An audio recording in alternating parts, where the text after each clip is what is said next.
इस वीडियो में हम हिंदी के समास की ट्रिक जानेंगे और कंपटीशन में पूछे गए क्वेश्चन को सॉल्व करेंगे, वो भी ट्रिक के द्वारा। आइए स्टार्ट करते हैं। पहला है अव्ययभाव समास। अव्ययभाव समास जो होता है उसका प्रथम पद उपसर्ग होता है। ट्रिक इसकी यही है कि इसका प्रथम पद जो होगा वो उपसर्ग होगा। अव्ययभाव समास वहाँ पर होता है। ठीक, उदाहरण देखते हैं। प्रतिदिन, तो प्रति क्या है, एक उपसर्ग होता है, दिन एक शब्द हो गया, दिन के आगे प्रति लग गया मतलब उपसर्ग लग गया, तो प्रतिदिन, प्रतिधन दिन। आजन्म, जन्म होता है उसके आगे आ लग गया, ये क्या है, उपसर्ग है। ठीक, तो आधन जन्म। सहर्ष, हर्ष होता है, हर्ष मतलब प्रसन्न, सहर्ष, सा उपसर्ग लग गया तो सहर्ष बन गया। ठीक, अव्ययभाव समास जो रहेगा उसका प्रथम पद उपसर्ग होता है, इतना हमें याद रखना है, यही इसकी ट्रिक है। ठीक, अव्ययभाव समास की एक दूसरी पहचान होती है कि एक ही शब्द अगर कई बार आ जाए तो वहाँ पर भी अव्ययभाव समास होता है। जैसे हाथों हाथ, हाथ प्लस हाथ, दिनों दिन, दिन प्लस दिन। यहाँ पर एक ही शब्द दो बार आ रहे हैं, जैसे हाथों हाथ दो बार हाथ आए, दिनों दिन दो बार दिन आए, तो वहाँ अव्ययभाव समास होगा। अव्ययभाव समास के खाली दो ही पहचान होती है। पहला होता है कि उसके शब्द के आगे अगर कोई उपसर्ग लग जाए, कोई भी पद है उसके आगे उपसर्ग लग रहा तो वो अव्ययभाव समास होगा। जैसे प्रतिदिन, प्रति यहाँ उपसर्ग है। दूसरा है कि अगर एक ही शब्द दो बार आ जाए तो वहाँ पर भी अव्ययभाव समास होगा।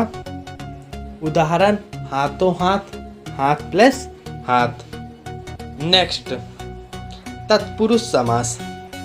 तत्पुरुष समास की ट्रिक जो है, जिस पद में कारक, कारक क्या होते हैं, का, के, की, से, ये सब कारक होते हैं, इनका लोप हो वहाँ तत्पुरुष समास होता है। उदाहरण देखते हैं, उसी से हम समझ जाएंगे। राजकुमार, राजा का कुमार। ठीक, तो राजकुमार में का लोप था तो राजा का कुमार। यश प्राप्त, यश को प्राप्त। ठीक, यहाँ को का लोप था, इस कारण से यहाँ तत्पुरुष समास होगा। राजपुत्र, राजा का पुत्र, यहाँ का लोप था। ठीक है, एक बार और समझेंगे तत्पुरुष समास को। तत्पुरुष समास में कारक का लोप होता है। कारक क्या होते हैं, का, के, की, से, के, द्वारा, ये सब जो होते हैं कारक होते हैं, इनका लोप होता है। जैसे राजकुमार, तो राजकुमार को अगर हम डिफाइंड करेंगे तो क्या बोलेंगे कि राजा का कुमार, तो यहाँ का शब्द लोप है, राजकुमार में का शब्द कहाँ आ रहा है, लोप है, तो राजा का कुमार। यश प्राप्त, यश को प्राप्त। ठीक, राजपुत्र, राजा का पुत्र। ठीक, तत्पुरुष के भेद होते हैं। तत्पुरुष 6 टाइप के होते हैं। कर्म तत्पुरुष, इसमें को का लोप होता है। ठीक है, जैसे यश प्राप्त था तो यश को प्राप्त। कारण तत्पुरुष, इसमें से के द्वारा का लोप होता है। ठीक, से और के द्वारा का लोप होता है। संप्रदान तत्पुरुष, इसमें के लिए का लोप होता है। अपादान तत्पुरुष, इसमें से का लोप होता है, जब अलग होता है कोई उसका लोप होता है। संबंध तत्पुरुष, इसमें का, की, के का लोप होता है। राजपुत्र, राजा का पुत्र मतलब संप्रदान तत्पुरुष होगा। अधिकरण तत्पुरुष, इसमें मैं पर का लोप होता है। ठीक है, मैं पर का लोप होता है। ये डीपली था, इतना डीपली कंपटीशन में नहीं पूछा जाता। वहाँ ये पूछा जाता है कि इसमें कौन सा समास होगा, तो वहाँ तत्पुरुष होगा। ठीक, नेक्स्ट, कर्मधारय समास। इसकी ट्रिक है कि इसका पहला पद विशेषण होगा, दूसरे पद की तुलना की जाती है किसी न किसी से, और विग्रह करने पर है जो या के समान शब्द आए, है जो या के समान शब्द आए। उदाहरण देखते हैं।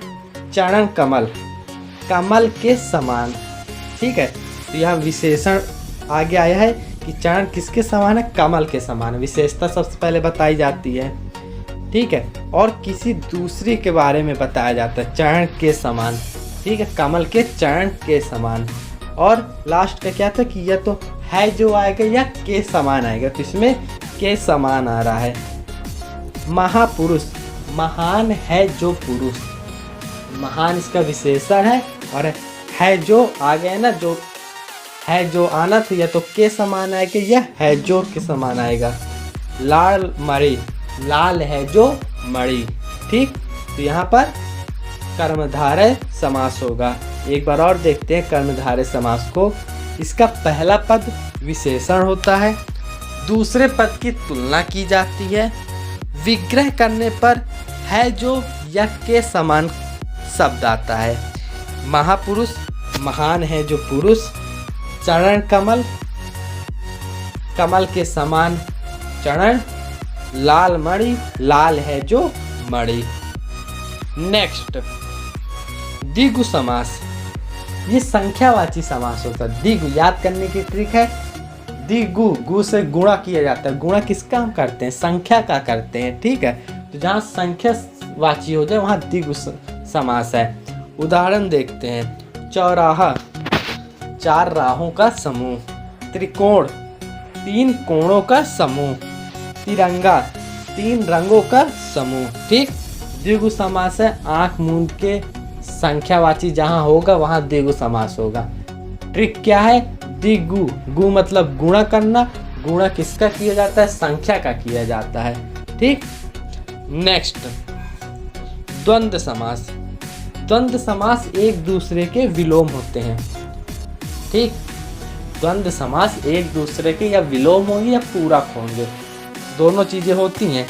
जैसे पाप पुण्य, पाप और पुण्य, सुख दुख, सुख और दुख, गुण दोष, गुण और दोष, भाई बहन, भाई और बहन, माता पिता, माता और पिता, इन सब में द्वंद्व समास है। ठीक, द्वंद्व समास का ट्रिक जो है वो है कि दोनों शब्द एक दूसरे के या विलोम होंगे या पूरक होंगे। ठीक, नेक्स्ट, बहुव्रीहि समास। सबसे इंपॉर्टेंट समास होता है, विग्रह करने पर तीसरा अर्थ निकलता है। ये इसकी ट्रिक है, विग्रह करने पर कोई तीसरा अर्थ निकलता है। उदाहरण देखते हैं, चतुर्भुज, चार हैं भुजाएं जिसकी, अर्थात विष्णु जी। तो विग्रह हमने किया तो तीसरा अर्थ क्या निकला, विष्णु जी। ठीक, लंबोदर, लंबा है उदर जिसका, अर्थात गणेश जी। दशानन, दस है आनंद जिसके, अर्थात रावण। ये बहुव्रीहि समास होता है। बहुव्रीहि समास में विग्रह करने पर किसी तीसरे का अर्थ निकलता है, वहां बहुव्रीहि समास होता है। अब इसी से रिलेटेड हम कुछ क्वेश्चन आंसर सॉल्व करते हैं। पहला क्वेश्चन, निसंदेह में कौन सा समास है। हमें तुरंत माइंड लगाना है कि हमने ट्रिक पढ़ी थी कि अगर पहला पद उपसर्ग हो तो अव्ययीभाव समास होता है। तो यहाँ पर नि जो है उपसर्ग है, तो यहाँ पर अव्ययीभाव समास होगा। ऑप्शन देखते हैं, द्विगु समास, तत्पुरुष समास, अव्ययीभाव समास, कर्मधारय समास। इसका सही आंसर होगा ऑप्शन नंबर सी, अव्ययीभाव समास। नेक्स्ट, तिरंगा में कौन सा समास है। हमें तुरंत ट्रिक याद आ जाएगी कि अगर पहला पद संख्यावाची होता है तो द्विगु होता है। द्विगु याद करने की क्या ट्रिक थी कि द्विगु, गु से गुणा करना, और गुणा संख्या का होता है, मतलब संख्यावाची होना चाहिए। तो ऑप्शन देखते हैं, द्विगु समास, द्वंद्व समास, अव्ययीभाव समास, तत्पुरुष समास। इसका सही आंसर है ऑप्शन नंबर ए, द्विगु समास। नेक्स्ट, राजपुत्र में कौन सा समास है।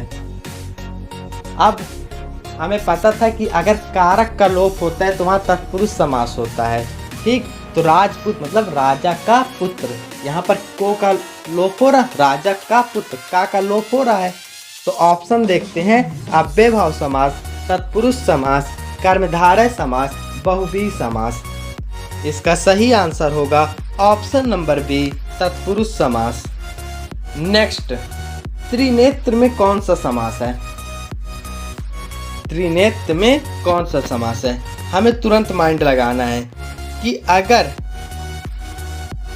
पहला पद विशेषण हो और किसी दूसरे पद की तुलना की जाए, ठीक है, तीसरे से की जाए, लेकिन समझ लीजिए त्रिनेत्र मतलब तीन नेत्र को धारण करने वाला, अर्थात शिव जी, ठीक, मतलब बहुव्रीहि समास वहां होगा। ऑप्शन देखते हैं, द्विगु समास, द्वंद्व समास, बहुव्रीहि समास, तत्पुरुष समास।